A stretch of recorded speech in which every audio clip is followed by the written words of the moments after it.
Welcome back to r/neighbors from hell, where people share stories about their crazy neighbors, and if you are new to my channel, please don't forget to subscribe to join our amazing community, and without any further ado, let's dive right into the stories. The first one is titled, "Neighbor repeatedly used my private road to trespass on my land. I made him take a massive detour."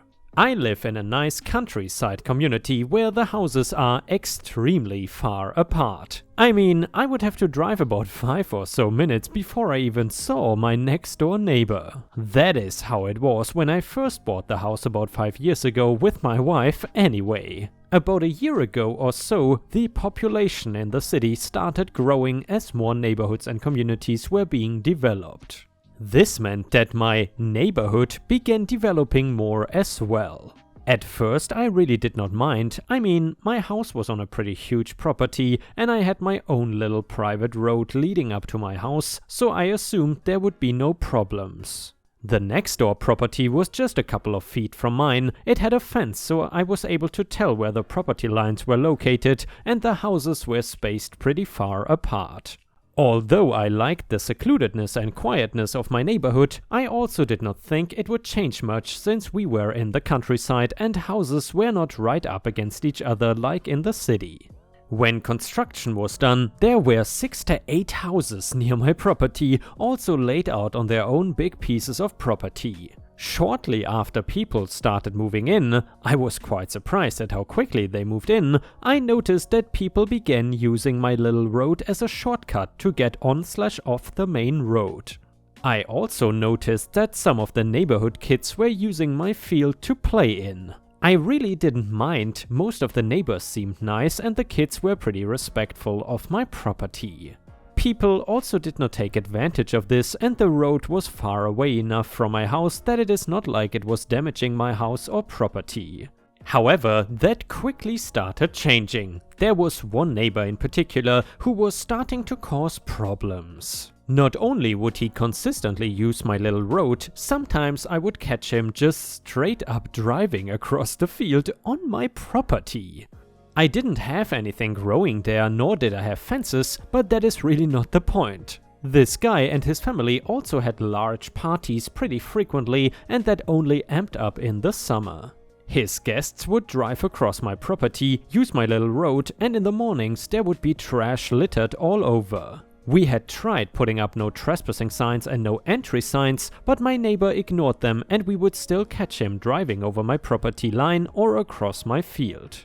In one particular morning, it was a day after they had a huge party. I was already gone for work, but my wife decided to pick up the trash that was on our property rather than cause any problems. She had let me know that when she was picking up the trash, that the neighbor had driven by and, yes, on our little road, rolled his window down and catcalled her. It made me really upset that this was a quiet neighborhood and now it was being ruined because of some douchebag who seemed pretty rowdy. In retrospect, it was still a pretty nice neighborhood as most of the neighbors were not like this. Who was this one guy to be an absolute douche though and behave like this? I was going to talk to him the next day, except when I went to talk to him, he was not home. He had, however, decided to dump tree trunks and other wood on my property. Based on the truck he drove, he was some sort of tree logger or worked for one anyway. Regardless, I was getting really annoyed, so I decided to take matters into my own hands. Next to the private road where it curved a little bit, I dug a hole. Now this was perfect because right after I dug the hole, it rained a little bit. Originally, the plan was to just dig a hole, cover or surround it with plants to hide it, and when my neighbor zoomed around the corner, he would fall into the hole and it would persuade him to stop using my road and property. However, now that it was muddy, payback was about to get so much sweeter. I would like to say that I know this is pretty immature of me, but so is catcalling my wife when she is picking up your garbage. So sure enough, the next day we heard a commotion outside and went to go investigate. Not only had my neighbor driven into the hole, but he had also gotten stuck because of the mud. He had the balls if I could call a tow truck for him. I said sure, but before that I was calling the police and telling them that you are trespassing on my property. Needless to say, he was not incredibly happy. There is still ongoing investigation, but his truck got towed and I have not seen it back since. And yeah, Ripe Stars, if you still enjoy the stories about awful neighbors, then I would really appreciate it if you could also post some star emojis in the comments if you want to support me. In addition, if you haven't already, I would also appreciate it if you could subscribe to my channel if you enjoy the daily content. Thank you so much. And the next one is titled The Male Karen. Years ago, we were stationed overseas, living in a small commune about 45 minutes from the base. This commune was actually considered an offshoot of base housing, and we had armed security at the main gate 24/7. The remaining gates were closed and locked down.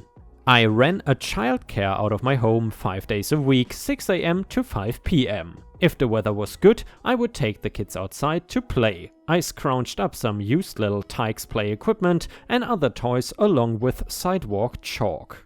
Our street dead-ended at one of the closed and locked gates with trees providing shade. This is where I would take the kids if they wanted to color with the chalk, as most kids do. Nothing sinister, dirty, etc. Just stick people, names, rainbows, hopscotch grids, etc. All's good, yeah?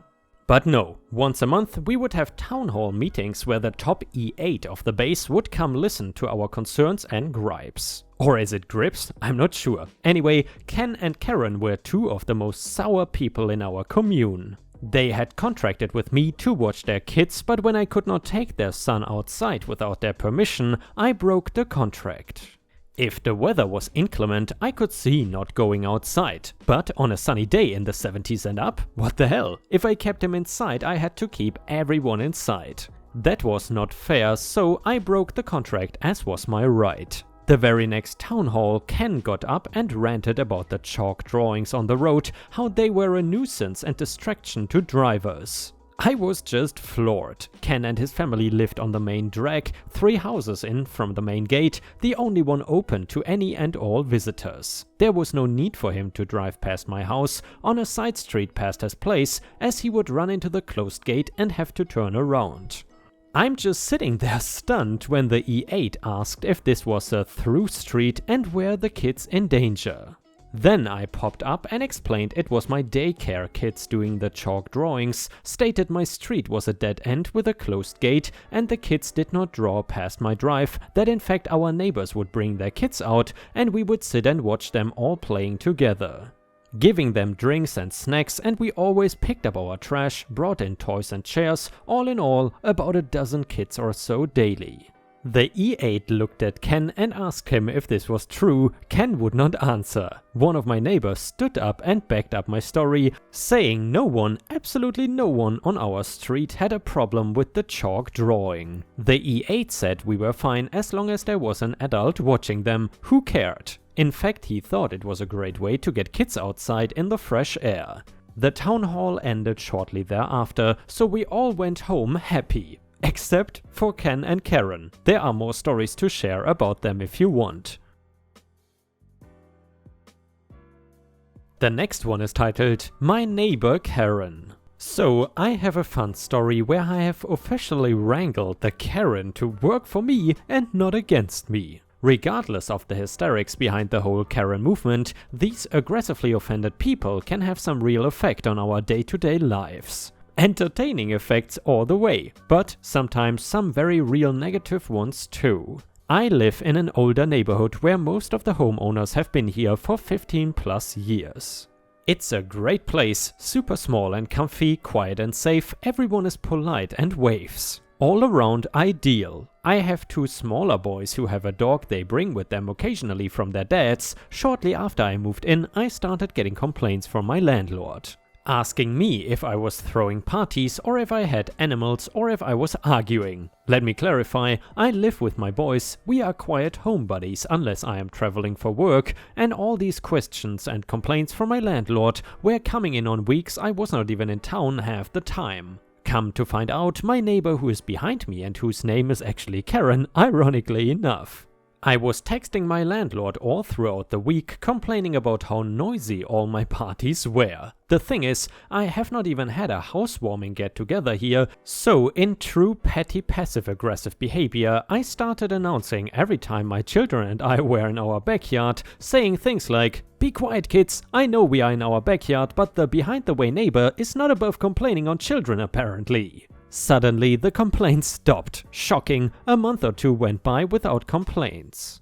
Then one day, as my kids and I were checking out a garage sale on our street, a woman walked up to me and struck up a conversation, asking me questions like, "How do you like your neighbors?" I of course said they were great and all was well, and then she asked, "What about your behind-the-way neighbor?" And that is when I realized I was talking to the Karen herself. So I explained that I had no issue with her, but the once-a-week complaints on things I don't do were getting old.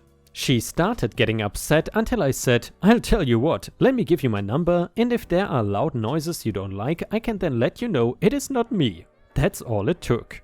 She has since respectfully texted me a couple of times where I was able to clarify that it was not coming from my yard, whether it was or not, and it has been 4 months with 0 complaints, and now I have the aggressive species known as Karen at my disposal. And yeah, Ripe Stars, I gotta say, that is a very special and very impressive display of taming a Karen that we have not seen previously, if I remember correctly. No, but seriously though, sometimes it can definitely be worth it to get on the good side of awful neighbors instead of just fighting them. The next one is titled Perfect A-hole Tags. I will be as vague as possible to stay anonymous-ish, but suffice it to say that I work in a technical field in the life sciences. Months ago, I got a call from an unhappy customer who wanted to return a product because of appearance. Now, they were well outside the return window, but I referred them my tech people to A, hopefully fix the problem, and B, potentially replace and refund their product. Well, it turns out there's nothing wrong with the product and there are procedures in the instructions for what to do. The customer was not happy they could not just return or refund, so they kept calling the tech people one after the other, looking for the result they wanted. Eventually, they rudely berated 3 of my 4 techs to the point that the techs reported it to me. I informed the customer in no uncertain terms that the product was fine, usable and not returnable. I offered to credit them the amount, which was honestly not deserved. They refused. It turns out that they were having trouble paying their corporate credit card and wanted to get refunded to that card. We don't do this, ever. Keep in mind that this would mean they would keep the product and yet somehow get their money back. Fast forward a few months and I no longer cover this territory. New guy tells me about them and I let him know that they've been very rude to our people and have a history of acting shady to avoid payment. During our digging, the customer let slip that their customers in Central America will not be pleased. Record scratch. Hold up, we don't allow our customers to resell without permission, and we definitely don't allow them to ship internationally. These are biological, so we must know that who we were selling to won't be using them in a bad way. Them reselling to foreign agents potentially, okay almost certainly, violates customs rules, skirts international distributions agreements we have, and we avoid these things like the plague. It happens occasionally, particularly in certain port cities, but we discontinue sales to anyone we find is doing this and report them to customs officials. So now they have insulted our employees, tried to get out of paying, and they have let it slip that they are violating our rules plus custom laws. They no longer can do business with us and they are being reported to custom officials for likely breaking customs law. It is likely that none of this would have happened if they had not been a pain in the butt about payments and had not insulted my colleagues. And the next one is titled IRS Revenge on the Landlord.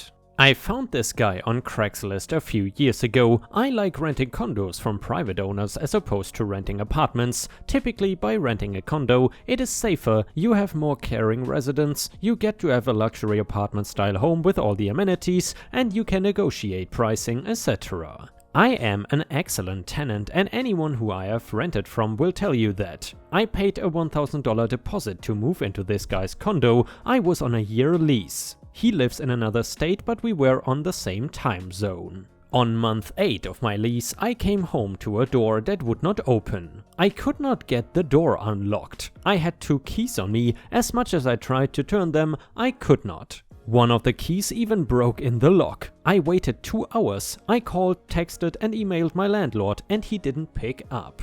I thought maybe he had someone to change the locks for some reason. I honestly did not know what to think and had no one to help me. The lady who lived across from me saw me in distress as she was going into her apartment. I had never seen her, but she asked me if I was okay and I explained to her that I could not get into the apartment. She told me that she knows an on-call locksmith. She gives me his number. I tell her thanks and reach out to my landlord a few more times. No response.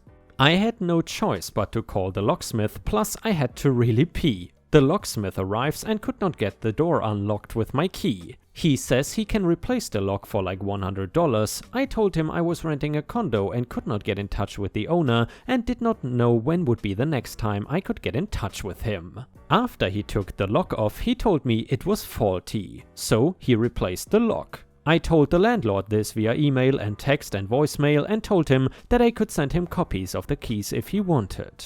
Okay, so fast forward to the end of my lease. I demand that he does a walkthrough with me. He said he wouldn't. I told him that if he didn't do a walkthrough, I would be notifying the condo office as he did not have permission to sublease by the association. He then had a friend to serve as his proxy to come meet me and walk through the unit. The place was spotless. I know how to clean. I took multiple photos and videos and showed his proxy, who is a police officer, the unit. Actually, they are both police officers who used to work together. We both literally tested all the appliances, faucets, checked the blinds, carpets, hardwood, everything. His proxy gave me the okay and said that everything looked great. I gave his proxy the keys and later that night left for my new city. So fast forward to a month later, I have not heard from him about my deposit. He ignored all my emails and phone calls. He finally gets back with me 2 months after I moved out and has all this ridiculous made up crap about how I damaged his unit.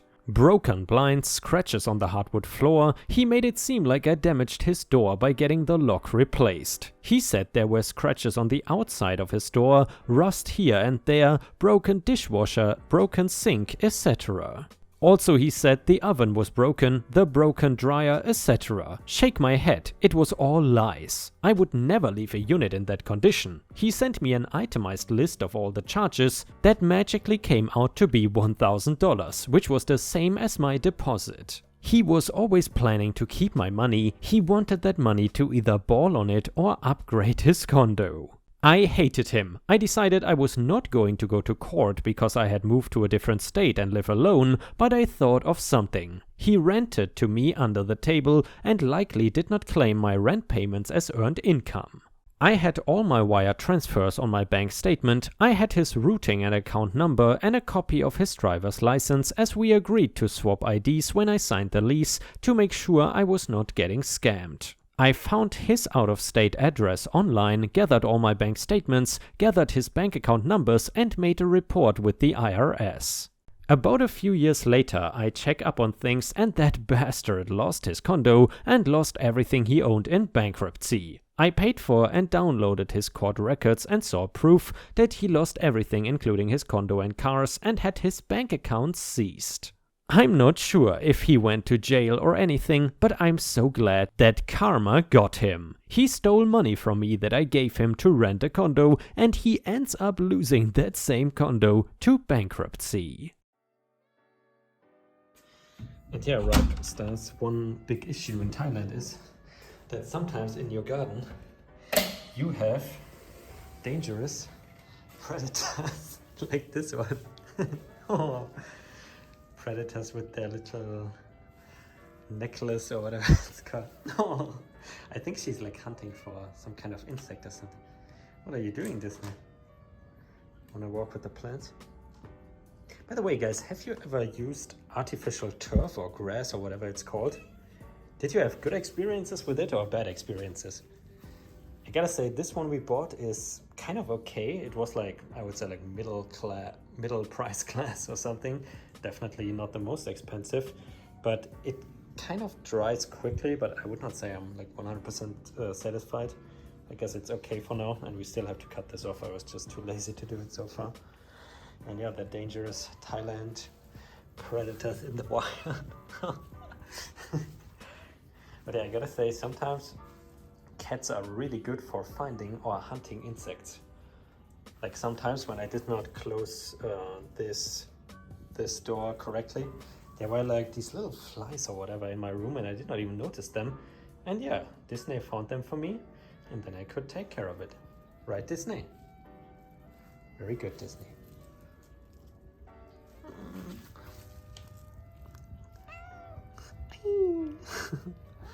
Lick the finger. Lick the finger. Oh, don't wanna lick.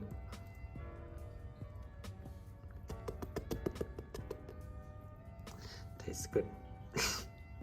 Yeah, basically, guys, I don't even need to wash my hands anymore. I can just let someone lick my finger. Right, Disney? Yeah, she still has to wear this stupid thing. But I think soon she can take it off again. Boop, boop, boop, boop. And now she likes when I scratch her, because obviously it's kind of hard for her to scratch herself. Anyway, guys, thank you so much for watching, and I hope to see you again tomorrow. And ripe stars, with this we have reached the end of the video. However, if you still cannot get enough of my content, then I would highly suggest to check out my endless binge watch playlist, which will soon show up in the left corner of the screen. In addition, I would really appreciate it if you could not only subscribe to the channel, but also turn on the bell notifications, which you can do by clicking on the little bell icon right next to the subscribe button. This will help my channel tremendously, and this will make sure that you don't miss any of my videos. Furthermore, if you want to see additional ripe content that I don't post on YouTube, then I would suggest to head on over to patreon.com/ripeyoutube for more than 50 exclusive videos that you will not see anywhere else. Thank you so much for your amazing daily support, and I hope to see you again tomorrow.